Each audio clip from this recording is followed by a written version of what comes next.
Bonjour, nous continuons notre découverte de Marie et de son fils Jésus à travers l'Écriture sainte. Les références sont sur le site mariedenazareth.com. Ouvrons l'Évangile selon saint Marc. Les versets qui parlent de la mère de Jésus sont au chapitre 3, versets 31 à 35. Donc au début de l'Évangile. Mais il importe de voir ce qui a précédé, de voir le contexte. C'est par là que nous commençons. Au chapitre 1, Jésus enseigne à Capharnaüm et guérit un démoniaque. Il chasse un esprit impur. Puis il guérit la belle-mère de Simon. Nous apprenons aussi que Simon demeure à Capharnaüm, chez sa belle-mère. Dans d'autres évangiles, nous apprenons que Simon est originaire de Bethsaïde, ce qui n'empêche pas qu'il puisse demeurer aussi chez sa belle-mère à Capharnaüm. Jésus opère des guérisons multiples. Il guérit aussi un lépreux, sans qu'il n'y ait de controverse. Au chapitre 2, il guérit un paralytique à Capharnaüm. Et c'est là que commencent les controverses, car avant la guérison physique, Jésus lui dit « Mon enfant, tes péchés sont remis ». Or, nous dit saint Marc, il y avait là dans l'assistance quelques scribes qui pensaient dans leur cœur. Oh, les pensées du cœur. Comment celui-là parle-t-il ainsi? Il blasphème. Qui peut remettre les péchés sinon Dieu seul? Et aussitôt, percevant par son esprit qu'ils pensaient ainsi en eux-mêmes, voyez, Jésus est capable de percevoir les pensées des cœurs, c'est important. Et Jésus réagit, pourquoi de telles pensées dans vos cœurs?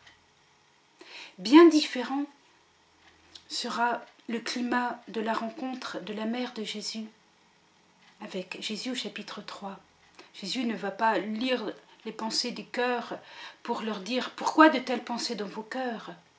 Non, ce sera très différent, nous le verrons.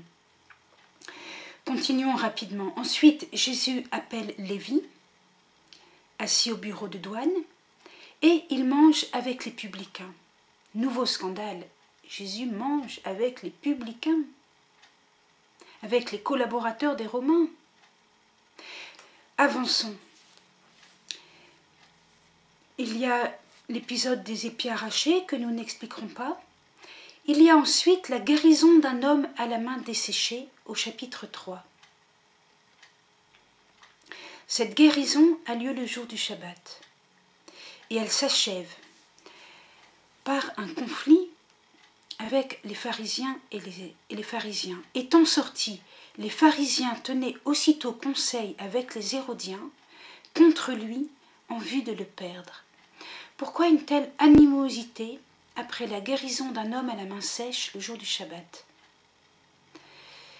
Selon l'avis de certains exégètes, il y aurait au moins deux motifs d'animosité, de réaction assez violente, puisqu'ils tiennent conseil en vue de le perdre. C'est déjà le procès qui se profile. Les pharisiens cherchent à discerner les faiseurs de miracles. Est-ce que ces miracles viennent de Belzéboul? Est-ce qu'ils viennent de Dieu? Il n'y a rien de mal à cela. Au contraire, c'est bien. Ils cherchent à le discerner selon des critères variés. Les premiers critères sont tout à fait légitimes et compréhensibles, tels que par exemple, est-il humble? Le faiseur de miracles conduit-il à obéir à la loi du Seigneur? Ou conduit-il à l'idolâtrie? C'est important. Ensuite, il y a des critères plus subtils, parce que les pharisiens, ou du moins la majorité d'entre eux, n'attendaient qu'un Messie qui fasse pareil que Moïse. Ils n'attendaient pas réellement une nouveauté. Et donc, guérir un homme à la main sèche, Moïse ne l'a pas fait. Guérir un lépreux, Élie l'a fait, ou Élisée. Ça va. Guérir un homme à la main sèche, ça ne va pas. Guérir le jour du Shabbat, oh, problème. Le jour du Shabbat, l'homme doit se reposer. Dieu seul peut travailler en Shabbat. Il est écrit dans la Genèse que Dieu se repose, mais aussi que Dieu achève et se repose le 7e jour. Donc s'il achève, il peut aussi guérir, pardonner les péchés, ressusciter les morts. Mais Jésus, en opérant une guérison le jour du Shabbat, se met un peu dans la sphère divine. C'est une forme de blasphème. Et c'est pour cela que les pharisiens tiennent conseil avec les Hérodiens contre Jésus en vue de le perdre. Cette animosité doit être perçue par les familiers, par les foules, par les disciples. Ils doivent sentir ce climat hostile. Et pourtant, les foules suivent Jésus. Ils suivent tellement Jésus que nous lisons au verset 20, donc du chapitre 3, Jésus vient à la maison, donc la maison où séjourne Pierre, à Capharnaüm, et de nouveau la foule se rassemble au point qu'il ne pouvait pas même manger de pain. Voilà la foule qui aime Jésus, qui l'entoure, qui demande conseil, qui demande guérison, qui cherche son enseignement. C'est là qu'arrive le premier verset qui est parfois, et notamment depuis Bultmann, relié au verset 31, mais nous verrons que c'est une lecture erronée. Et les siens, donc les familiers de Jésus, ceux qui viennent de Nazareth, l'ayant appris, partirent de Nazareth. Et les siens, l'ayant appris, partirent pour se saisir de lui, car ils disaient, il a perdu le sens. Qui sont ceux qui disaient, il a perdu le sens? C'est la rumeur, c'est les bruits qui courent. Il a perdu le sens parce qu'il blasphème, parce qu'il se prend pour Dieu, parce qu'il guérit en Shabbat, parce qu'il chasse les esprits impurs, parce qu'il se met à dos les scribes et les pharisiens, parce qu'il en fait trop. Il a perdu le sens. Lui qui est de Nazareth, fils de charpentier, voilà qu'il joue au prophète. Et les familiers, les siens, qui sont aussi de la tribu de David, qui sont soucieux de bonne réputation, qui sont soucieux d'une vie tranquille, raisonnable, c'en est trop. Ils partirent pour se saisir de lui. Ils font la route de Nazareth à Capharnaüm, non pas simplement parce que Jésus n'a plus le temps de manger, mais à cause de toute cette rumeur qui l'entoure.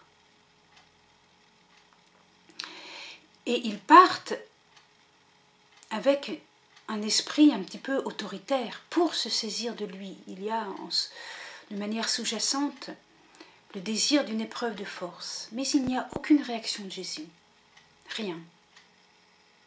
Le verset est là, sans aucune suite. Intéressant.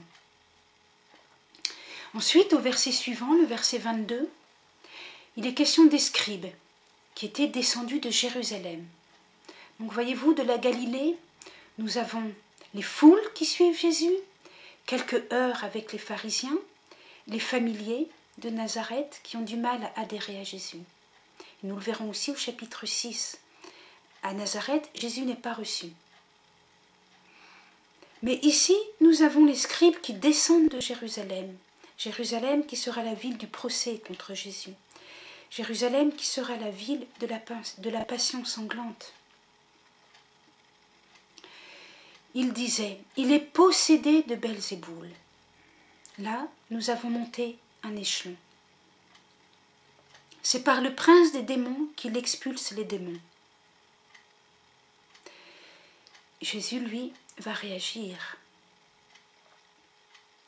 Il va dire, en vérité, je vous le dis, tout sera remis aux enfants des hommes, les péchés, les blasphèmes, tant qu'ils en auront proféré. Autrement dit, Jésus peut supporter qu'on s'oppose à lui. Jésus peut supporter qu'on ne croit pas qu'il chasse les démons. Jésus peut supporter qu'on s'oppose au fait qu'il ait guéri un homme à la main desséchée le jour du Shabbat. Mais Jésus ne peut pas supporter qu'on dise il est possédé de Belzéboul ou c'est par le prince des démons qu'il expulse les démons. Car cela, c'est un péché contre l'Esprit Saint. Jésus dit, quiconque aura blasphémé contre l'Esprit Saint n'aura jamais de rémission. il est coupable d'une faute éternelle. C'est qu'il disait, il est possédé d'un esprit impur. C'est alors que nous arrivons au verset concernant la mère de Jésus, verset 31. Sa mère et ses frères arrivent. Ça, c'est la traduction de la Bible de Jérusalem. Ce n'est pas le texte grec. Pourquoi alors cette traduction? Parce que depuis Bultmann, on a relié ce verset 31 au verset 21. Et les siens, l'ayant appris, partirent. Partirent et donc ensuite arrivent. Comme si c'était les mêmes. Mais l'Évangile ne dit pas que ce sont les mêmes. Il y a d'un côté les siens, les familiers, et de l'autre, sa mère. Le verbe grec n'est pas le verbe arriver, mais le verbe venir. Erketai. Et c'est un verbe au singulier. Il faut donc dire « vient sa mère avec ses frères ». Vient sa mère avec ses frères, c'est un autre événement, une autre péricope, on peut dire. Il y a d'une part les siens, au pluriel, qui partirent pour se saisir de lui, donc dans une intention autoritaire, se saisir de Jésus dans une épreuve de force. Et il y a d'autre part, vient sa mère avec ses frères, et se tenant dehors, ils le firent appeler. On sent une douceur, un respect. Se tenant dehors, ils le firent appeler. Une fois que nous avons compris que les deux épisodes sont indépendants, nous pouvons poursuivre la lecture. Il y avait une foule assise autour de lui. Donc aussi, voyons encore une deuxième différence avec le premier épisode. Et les siens, c'était à la maison, l'ayant appris, partir pour se saisir de lui qui était dans une maison. Ici, il n'y a pas de maison. Il y avait une foule assise autour de lui et on lui dit « Voilà ta mère et tes frères et tes sœurs sont là dehors, qui te cherchent. » Il leur répond « Qui est ma mère et mes frères ?»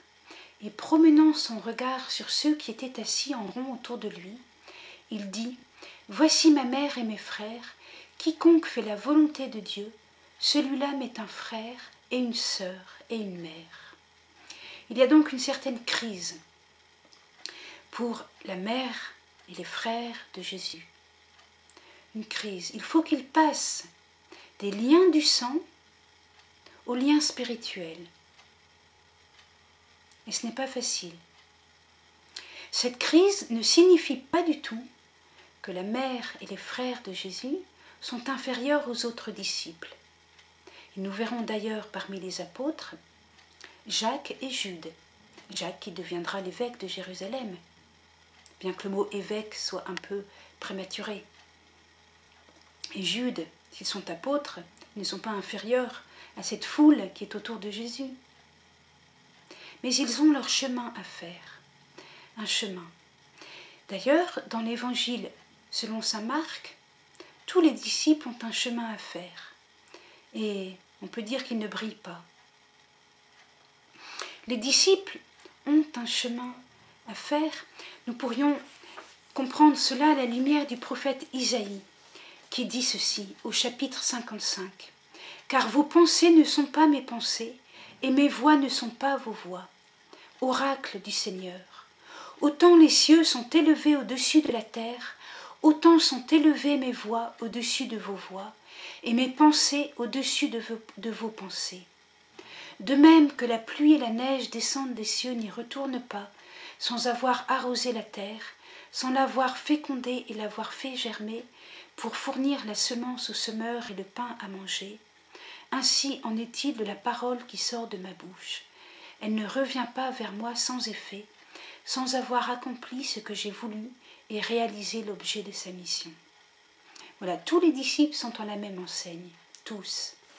Et nous verrons, quand en Marc chapitre 8, Jésus commence à annoncer sa passion, tous les disciples ont la même réaction, ils ne comprirent pas. Plus tard, lors de la passion, Pierre va renier. Et au moment de la résurrection, les femmes se rendent au tombeau et elles ne disent rien à personne. Les femmes disciples ne disent rien à personne, elles ont peur. elles ne comprirent pas. Donc il n'y a pas de disciples qui soient plus grands que d'autres. Il n'y a pas des frères de Jésus qui soient inférieurs à ce point aux autres, ni encore la mère de Jésus. La parole de Marc, chapitre 3, versets 31-35, n'est pas une parole pour abaisser Marie. Bien au contraire. Que se passe-t-il au chapitre 3 ? Nous avons donc Jésus qui est déjà condamné à mort depuis le verset 6. Les pharisiens tenaient aussitôt conseil avec les Hérodiens contre lui en vue de le perdre. Et au verset suivant, lors de la calomnie des scribes qui le disent « c'est par le prince des démons qu'il expulse les démons », il va de soi qu'une telle accusation, qu'une telle calomnie entre aussi dans une condamnation à mort de Jésus. Si donc Jésus ne recule pas devant sa mission, nous avons déjà en Jésus la prière de l'agonie à Gethsémani. Nous avons déjà cette prière de Jésus qui dit « Père, Abba, Père, tout est possible, éloigne de moi cette coupe, pourtant pas ce que je veux, mais ce que tu veux. » Jésus ne recule pas devant sa mission et il ose dire à sa mère qui est venue l'appeler « Voici ma mère et mes frères, quiconque fait la volonté de Dieu, celui-là m'est un frère et une sœur et une mère. » J'en profite pour ouvrir une toute petite parenthèse sur la prière de Jésus à Gethsémani. Abba, Père. Abba signifie papa, c'est un mot très familier, que Jésus ne nous demande pas de prononcer nous-mêmes. Il nous enseigne la prière du Notre Père. Ce mot familier, nous aurions tendance à le prononcer en mettant trop sur le même plan notre expérience de papa, une expérience de créature, une expérience psychologique, avec notre Père des cieux. Notre Père des cieux est notre Créateur. Il est non seulement, comme dirait Heidegger, un étang, mais il est à l'origine de l'être. Il est celui qui nous donne l'être. Il est le donateur de la vie et de l'existence. Donc seul Jésus, qui lui est aussi de nature divine, peut dire à Dieu « Abba, Père », avec une familiarité qui le situe sur le même plan. Fermons la parenthèse. Revenons à Marc chapitre 3, dont nous avons compris la profondeur, donc, que nous avons situé dans la perspective globale de l'évangile selon saint Marc, qui est une perspective de secret messianique. Dans l'évangile selon saint Marc, Jésus n'est pas compris. Jésus reste un mystère, jusqu'au calvaire où le centurion dit vraiment celui-ci était le Fils de Dieu. Jusqu'au mystère pascal, là, il n'y a plus d'ambiguïté. Jésus peut être pleinement compris. Auparavant, non, et Jésus maintient un certain secret autour de sa personne. Donc, Marc chapitre 3 nous invite à faire la volonté de Dieu pour devenir un frère, une sœur et une mère de Jésus. Avec toute cette dimension ecclésiale que nous avons déjà commentée quand nous avons commenté Matthieu chapitre 12. Autrement dit, l'Église est un lieu de fraternité, nous sommes frères et sœurs de Jésus. Et c'est un lieu aussi où, en prenant Marie en nous, en vivant par Marie, en mettant Marie à la racine de nos actions, où nous devenons aussi mère de Jésus. L'Église est mère. L'Église engendre par l'Esprit Saint de nouveaux disciples, de nouveaux chrétiens. Je voudrais achever en lisant un passage de Vatican II. La constitution dogmatique Lumen Gentium, donc la constitution dogmatique sur l'Église, a 8 chapitres. Le 8e chapitre, qui constitue comme son apothéose, son sommet, s'intitule la bienheureuse Vierge Marie dans le mystère du Christ et de l'Église. Et au paragraphe 58, les pères du Concile Vatican II font référence à ce verset de Marc chapitre 3. Nous lisons: au cours de la prédication de Jésus, elle, Marie, accueillit les paroles par lesquelles le Fils, mettant le royaume au-delà des conditions et des liens de la chair et du sang, proclamait bienheureux ceux qui écoutent et observent la parole de Dieu. Parenthèse, Marc 3, verset 35 et Luc, verset 11, 27 à 28. Fermez la parenthèse. Comme elle le faisait fidèlement elle-même, Luc 2, 19, 51. Ainsi, la bienheureuse Vierge avança dans son pèlerinage de foi, gardant fidèlement l'union avec son Fils, etc. C'est là-dessus que nous concluons. Au revoir, à bientôt.